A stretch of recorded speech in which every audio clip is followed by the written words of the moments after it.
Marginal propensity to save. MPS क्या होता है? Delta S upon delta Y. Your tendency to save part of your additional income. MPS है 60%। इसका मतलब Ritika, MPS है 60%। इसका मतलब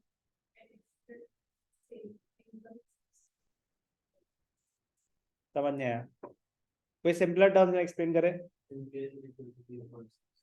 सेम बात है, एक्सप्लेन करना है इसको। एमपीएस है 60% और एमपीएस है 0.6, वो तो बात एक ही है। 60% है 60 अपॉन 100, 0.6। मतलब क्या है इसका? You tend to save, not save, you tend to save. Correct, you tend to save 60% of your additional income. You tend to save, tendency है ये। क्या है ये? टेंडेंसी। तो tend to save, tend is a keyword here. Okay, clear? कभी language में ऐसा था न्यूमेरिकल्स में कि people are saving 80% of their additional income, तो क्या इंफॉर्मेशन गिवन है?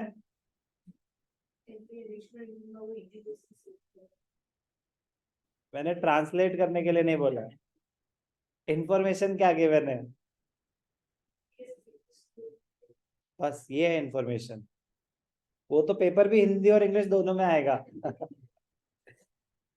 You tend to save 80% of your additional income, मतलब MPS is 0.8। ओके, ये इंफॉर्मेशन गिवन है। MPS is delta S upon delta Y. Calculation हो जाएगी, कैलकुलेशन हो जाएगी, हो जाएगी ना? ये बात हिम्मत करने वालों की कभी हार नहीं होती।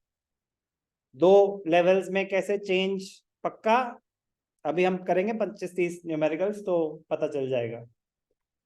तुम लोग, हम नहीं। लेट अस अंडरस्टैंड, मैं ये सब करूंगा, ये वाले जो ऑलरेडी हो रखे हैं। ध्यान से देखना कि सेविंग कैसे निकलेगी, समझ आ गया? कैसे निकलेगी? y 0,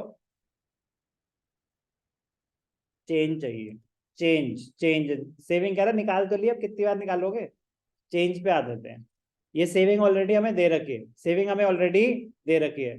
तो फर्स्ट लेवल पे तो चेंज एसरटेन करना पॉसिबल नहीं है क्योंकि प्रीवियस कुछ ऑब्जर्वेशन नहीं है। सर जीरो ले लेते हैं, नहीं, हम already zero level of income पे हैं, इसके ऊपर कोई जीरो नहीं होता।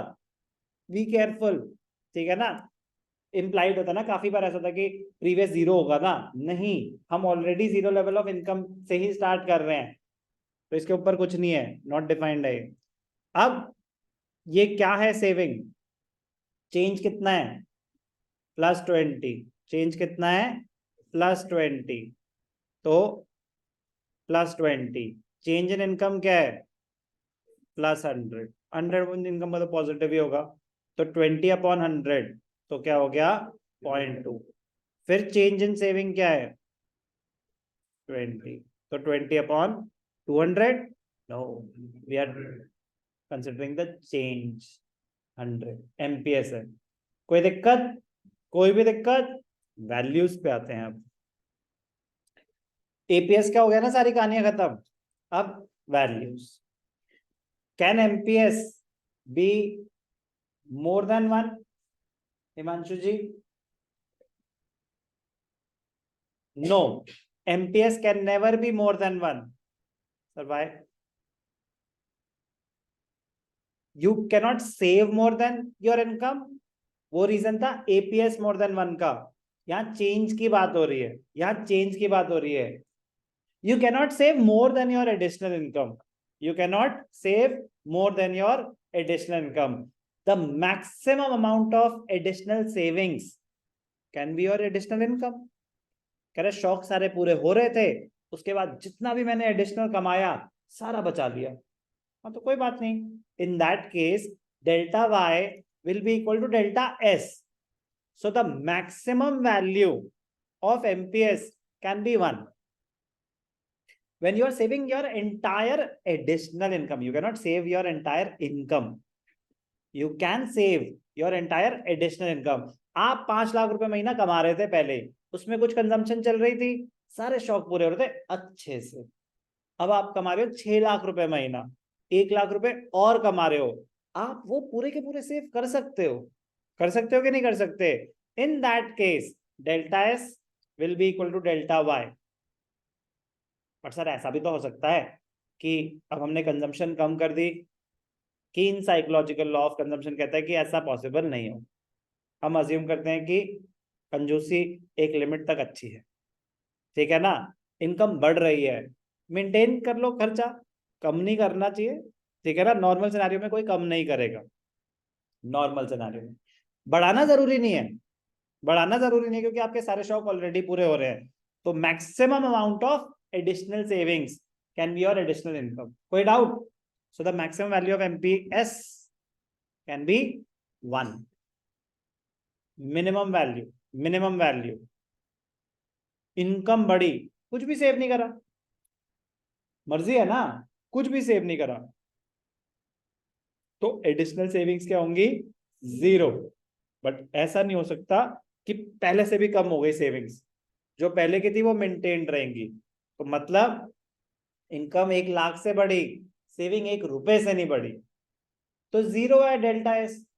तो lowest value of delta S can be 0। in that case MPS will be 0.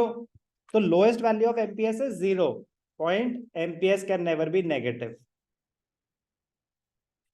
Value of MPC always lies between 0 and 1. Value of MPS always lies between 0 and 1. APC APS की values अलग है। APC can be more than 1, APS can be less than 1, उनके अपनी reasoning है और वो clear होनी चाहिए। एमपीसी चेंज को स्टडी कर रहा है, एमपीएस चेंज को स्टडी कर रहा है। चेंज 0 और 1, 0 और 100% के बीच में ही लाई करेगा। क्लियर? इंपॉर्टेंट इस ठीक है, चलो पहले ग्राफ की बात कर लेते हैं। ग्राफ के लिए कोई भी 2 पॉइंट्स नहीं है, आपको ध्यान से देखना। सेम है एमपीसी और एमपीएस का लॉजिक, कोई बात नहीं, बना के दिखाता हूं। X axis, Y axis, origin, level of income, output employment, अभी आप सिर्फ इनकम भी लिख सकते हैं। सेविंग का कोई भी पॉइंट ले लो, कलर चेंज कर लेते हैं थोड़ा विजिबिलिटी के लिए। एक पॉइंट ले लिया हमने ए, एक पॉइंट ले लिया बी, अब 2 पॉइंट्स चाहिए।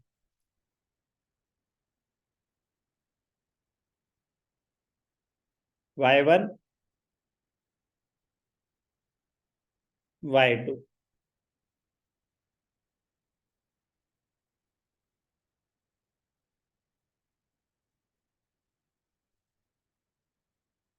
उन्होंने जो लिखा हो एक्सप्लेनेशन में वो यूज होगा, आप जो लिखेंगे आप एक्सप्लेनेशन में वो यूज कर लें। अब ध्यान से देखना, पॉइंट ए से पॉइंट बी पे गए, तो ये क्या है? ये क्या है? ठीक है जी, कोई दिक्कत? ठीक है। एमपीएस क्या होता है? कोई दिक्कत? डेल्टा एस क्या है? डेल्टा एस है O Q minus OP. Yes और नो? डेल्टा वाई क्या है? इतना सिंपल होता है ये इतना सिंपल होता है, ठीक है ना। मतलब देखने में कॉम्प्लिकेटेड सा लगता है कि ये क्या है, O/2 - O, इतना ही तो है, इतना ही तो है। ये OP - OR, इतना ही तो है, सेम चीज है ये एग्जैक्टली। OQ - OP, इसकी वैल्यू क्या आई? PQ। OY-2 माइनस, तो ये क्या आया? Y1 Y2। एग्जैक्टली सेम चीज है, एग्जैक्टली सेम चीज है। क्लियर? कोई दिक्कत? चांसेस 10% से कम आने के, आए, बना नहीं पाओगे अगर पहले से प्रैक्टिस नहीं कर रखा, ठीक है ना। प्रोबेबिलिटी लो, 0 नहीं। अगर आया उस टाइम पे ऑन द स्पॉट नहीं बना पाओगे अगर आपने पहले से प्रैक्टिस नहीं कर रखा। मतलब ही नहीं है कि आप एमपीसी एमपीएस के ग्राफ बना दो अगर आपने पहले से प्रैक्टिस नहीं कर रखा। आप शुरू तो कर लेंगे, उसके बाद खो जाएंगे, उसके बाद खो जाएंगे कि कौन कहाँ क्या ये मार्क करना था। नहीं कर पाएंगे अगर ढंग से प्रैक्टिस नहीं कर रखा होगा। These are not common graphs. Common graphs कौन से होते हैं? कंजम्पशन का ग्राफ, एडी का ग्राफ, सेविंग का, इनकम का। ये आप 100 बार बना चुके होंगे जब तक एक्चुअल एग्जाम देने जाएंगे। एमपीसी एमपीएस एक बार भी नहीं आएगा, वो आपको अलग से ही करना पड़ेगा। और मैं बता रहा हूँ फंस जाओगे अगर आ गया और प्रैक्टिस नहीं कर रखा होगा तो। जितना मर्जी अच्छा कॉन्सेप्ट हो, आप ऑन द स्पॉट प्लॉटिंग नहीं कर पाएंगे। आप ग्राफ शुरू कर देंगे, प्लॉटिंग नहीं कर पाएंगे, हाईलाइट नहीं कर पाएंगे कि डेल्टा एस क्या है, डेल्टा वाई क्या है। एक्सप्लेनेशन तो दूर की बात। सो बी केयरफुल प्लीज। मतलब जहां इतने डिटेल में कर रहे हैं, ध्यान रखना इन बातों का कि एक एक ग्राफ अच्छे से आना चाहिए। वैल्यूज आपको बता दी हैं। MPS always lies between 0 and 1। Minimum value 0, maximum value 1। If the entire additional income, पूरी की पूरी एडिशनल इनकम सेव कर दी, MPS will be equal to 1। If the entire additional income is consumed, मतलब nil additional savings, MPS would be 0। कोई दिक्कत? कोई दिक्कत? Slope of saving curve MPS को बोलते हैं। क्या बोलते हैं? MPS, marginal propensity to save. It is measured as a ratio of delta S and delta Y. It is known as MPS. Slope is always positive due to positive relationship between saving and income. आज जो आपका true false में आया था, MPS is constant. Due to constant MPS, saving curve will be a straight line. Saving function will be linear. Consumption में आया था वो, तो कंजम्पशन फंक्शन, कंजम्पशन का स्ट्रेट लाइन कब होगी? When MPC is constant, slope is constant slope, linear curve. Clear? कोई doubt?